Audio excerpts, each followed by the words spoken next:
पिता की प्रसव पीड़ा। एक कमरा है। उस कमरे में 5 लोग बैठे हैं। दादा किताब पढ़ रहे हैं। दादी की गोद में 4 महीने की बच्ची सो रही है। बहू बच्ची के सूखे कपड़े समेटकर रख रही है। बेटा खिड़की के बाहर देख रहा है। घर का मिजाज साहित्य है। रीत के नियमों में बंधे सब कुछ कुछ सोच रहे हैं। बाहर तेज बारिश है। गंगा पास से ही गुजरती है, जो आजकल उफान पर है। घर के चारों ओर पानी भरा हुआ है। आंगन डूब चुका है। देहरी पर पानी चढ़ गया है। अब घर घुसने की धमकी दे रहा है। दादी 2 दिन पहले ही आंगन में चढ़ते पानी और बारिश की चेतावनी से डरकर सारा सामान पहली मंजिल पर चढ़ा चुकी है। दादी थोड़ी जिद्दी है, जुझारू है, धार्मिक है। डर उसके स्वभाव में है। भावुक है, सबकी चिंता में खुद के दर्द को भूल चुकी है।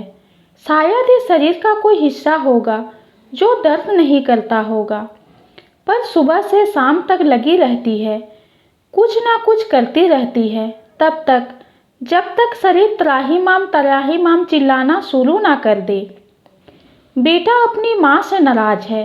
2 दिन पहले जब माँ सारे सामान को ऊपर चढ़ा रही थी, वो मना कर रहा था। उसका अंदाजा था कि पानी घर नहीं घुसेगा। शायद माँ भी जानती थी, पर वो काम को कभी नहीं टालती। बेटे के लिए माँ की जिद बेवकूफ़ी थी, पर वो परेशान है। माँ की तकलीफ, उसकी खामोशी और उसके कभी कभी आने वाली तीखे कटास से। पर उसकी परेशानी की जड़ माँ का जिद्दी स्वभाव है, जो उसके अस्तित्व को बड़ा नहीं होने देता। माँ की हालत उससे देखी नहीं जाती, पर उसे घर के काम में कोई रुचि नहीं है, और माँ को उसकी इतनी चिंता है कि उससे कभी कुछ करने नहीं कहती। वो पूछता भी है कि वो कैसे मदद कर दे, तो वो हंसकर कहती है, बस अब तो हो गया और कोई काम नहीं बचा है। दोनों सच्चाई जानते हैं, पर बरसों से ऐसे ही चलता आया है। बेटा रोज सोचता है, कल से जल्दी आकर मदद करूँगा। माँ और जल्दी काम निपटा लेती है। सच में कल कभी नहीं आता। थक कर बेटी ने शादी कर ली, पर माँ की आदतों और तकलीफ़ों में कोई अंतर नहीं आया। उसके पास कमाई का कोई पुख्ता साधन नहीं था, इसलिए शादी को टालता रहता था। बेटा अक्सर माँ का मजाक उड़ाता रहता है। उसके भगवान से उसे चिढ़ है। माँ स्कूल जाती है पढ़ाने। रोज़ सुबह घर में सबसे पहले उठती है, घर का सारा काम करती है, फिर नहाकर पूजा करती है। जो संभव हो पाया कुछ हड़बड़ी में खाकर स्कूल चली जाती है। बेटे को पूजा से चिढ़ है, क्योंकि उसे लगता है माँ अगर पूजा नहीं करेगी तो उसके पास खाने का थोड़ा और समय मिलेगा, ठीक से खाकर जा पाएगी। उसने माँ से कई बार कहा, भगवान से ज़्यादा उसे माँ की चिंता है, पर माँ बहुत जिद्दी है। माँ जब सामान ऊपर चढ़ा रही थी, वो कहता है, अच्छा है माँ तुम मौसम विभाग में नहीं हो, वरना कई लोग तो खबर सुनकर ही मर जाते। माँ को हंसी नहीं आई थी, पर बेटी को थोड़ी शर्म जरूर आ गई। अचानक बच्ची जोर जोर से रोने लगी। दादा का ध्यान किताब से हट जाता है। दादी जो थकी हुई थी, बच्ची को गोद में लिए सो चुकी थी, उठ गई है। बहू भी कपड़ों को छोड़ बच्ची की ओर लपकी। शायद बच्ची को भूख लगी होगी। वह दूध पिलाने लगी और बच्ची चुप हो गई। पर इस वक्त इन चारों की सोच एक हो गई थी। वह बच्ची और उसके जन्म का दिन। उस दिन सवेरे सवेरे ही सब एक निजी हॉस्पिटल में पहुंच चुके थे। सरकारी हॉस्पिटल की हालत देखकर डर लगता है, कहीं कोई और बीमारी घर ना ले आए। बहू को भर्ती करा दिया गया। सबके चेहरे पर आशा, आकुलता और दर्द का मिश्रित भाव था। लेबर रूम से आती चीखें माँ और बेटे के रोंगटे खड़ी कर देती थी। दादा के सहन शक्ति से बाहर थी वो चीखें। वो दूर ही खड़े थे। 2 घंटे बीत गए, कोई खबर नहीं आई। आती जाती नर्सों से दादी पूछती रहती, सब धैर्य दिलाकर चल देती। बेटा माँ से पूछता रहता, माँ सब्र रखने कहती। बहू की एक मौसी नर्स है, उन्होंने उससे कहा था कि डॉक्टर अक्सर ऑपरेशन की फिराक में रहता है, इसलिए धैर्य से काम लेना। वो किसी व्यस्तता के कारण अभी तक यहाँ नहीं आ पाई है। उनसे बात हुई है, वो जल्द से जल्द आने की कोशिश में है। दोपहर होने को आया, चीखें अब थक गई थी। दर्द अब अपने चरम से ढलने लगा है, इसलिए नहीं कि कम हो रहा है, बल्कि इसलिए कि अब सहन शक्ति आधी हो चुकी है। डॉक्टर ऑपरेशन करने की सलाह देने लगे हैं, जल्द फैसला करने को कह रहे हैं, साथ में धमकी भरा भी हिस्सा है। अगर और विलम्ब किया तो माँ और बच्चे दोनों की जान को खतरा होगा।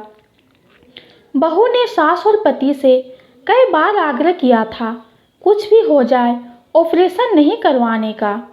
मौसी के आने का अभी तक कोई लक्षण नहीं दिख रहा है। दादी परेशान, बेटे की हालत बेहद खराब। दादी लगातार बहू के घर वालों से बात करने की कोशिश कर रही है, पर सब मिलकर भी किसी नतीजे पर नहीं पहुंच पा रहे हैं। समय गुजरता जा रहा है, बहू थक चुकी है, किसी को उससे मिलने की इजाज़त नहीं है। बेटे से रहा नहीं जा रहा, वो लेबर रूम के पास जाने की कोशिश में है। लेबर रूम और प्रतीक्षा कक्ष के बीच 2 दरवाजे हैं। वो किसी तरह पहले दरवाजे के भीतर घुस जाता है। उसी वक्त डॉक्टर वहाँ आती है। शायद आज सुबह से पहली बार दर्शन दिया है। बेटे को देखते ही वो चिल्लाती है, पागल हो गए हो क्या तुम? बेटे को उनके गुस्से का कारण समझ में नहीं आया। पहले तो वो अवाक था, डॉक्टर कुछ से कुछ बक रही थी, उसे कुछ समझ नहीं आ रहा था।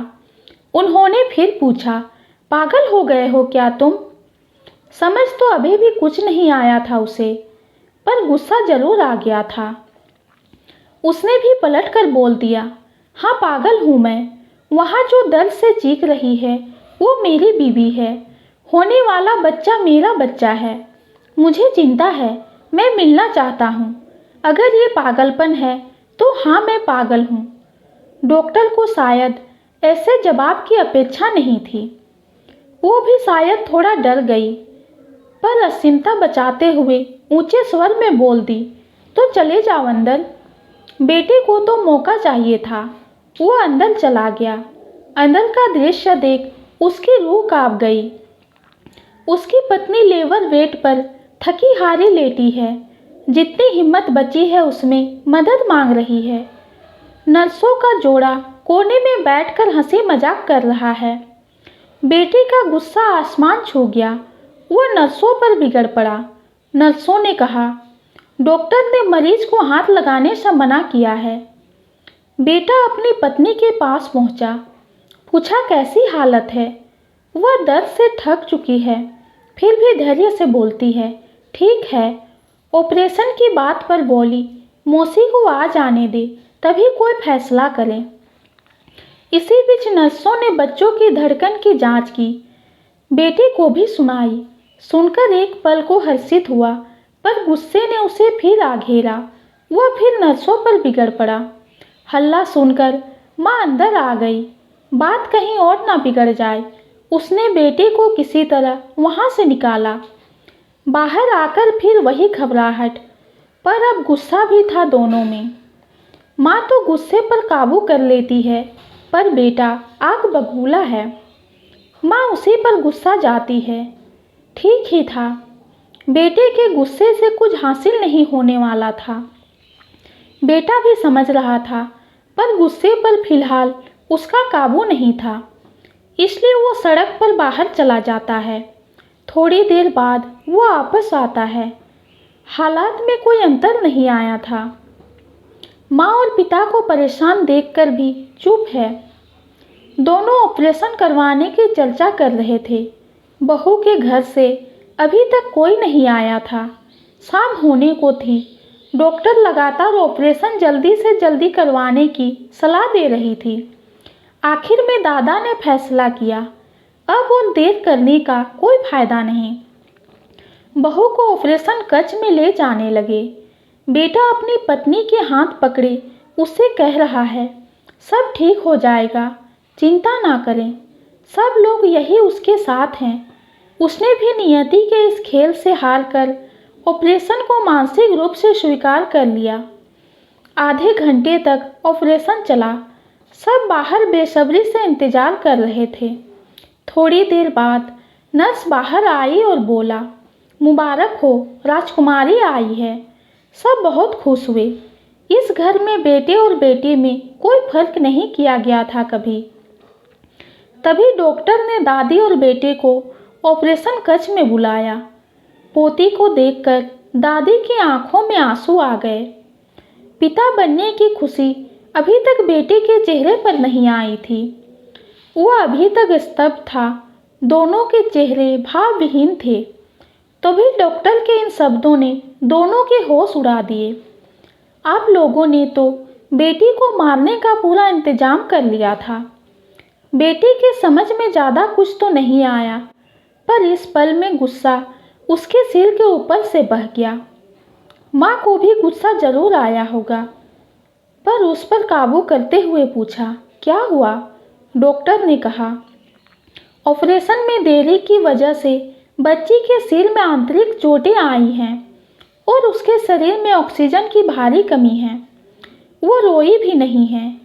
बेटे का गुस्सा 7वें आसमान पर था। ऑपरेशन की नौबत ही क्यों आने दिया डॉक्टर ने? पहले ही क्यों नहीं डॉक्टर ने सामान्य प्रसव के लिए प्रयास किया? क्यों किसी नर्स ने उसकी पत्नी की मदद नहीं की? जाने और कितने गुस्से की वजह से वह शांत रहा, पर अंदर से जलकर भस्म हो गया। माँ का संयम भी उसके गुस्से का एक कारण बन बैठा था। बेटी के असहाय शरीर को देख हैरान था। वो कुछ भी करने को तैयार था।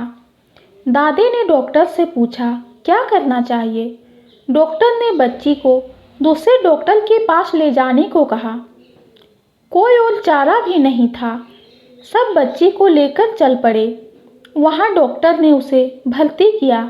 अगले 10 दिनों तक बच्ची वहाँ भर्ती रही। 1 हफ्ते तक बहू भी हॉस्पिटल में भर्ती रही। बेटा दादा दादी और बाकी परिवार के लोग सब कुछ संभालते रहे। बेटे ने देखा बाकी सारे मरीज का भी ऑपरेशन ही हुआ।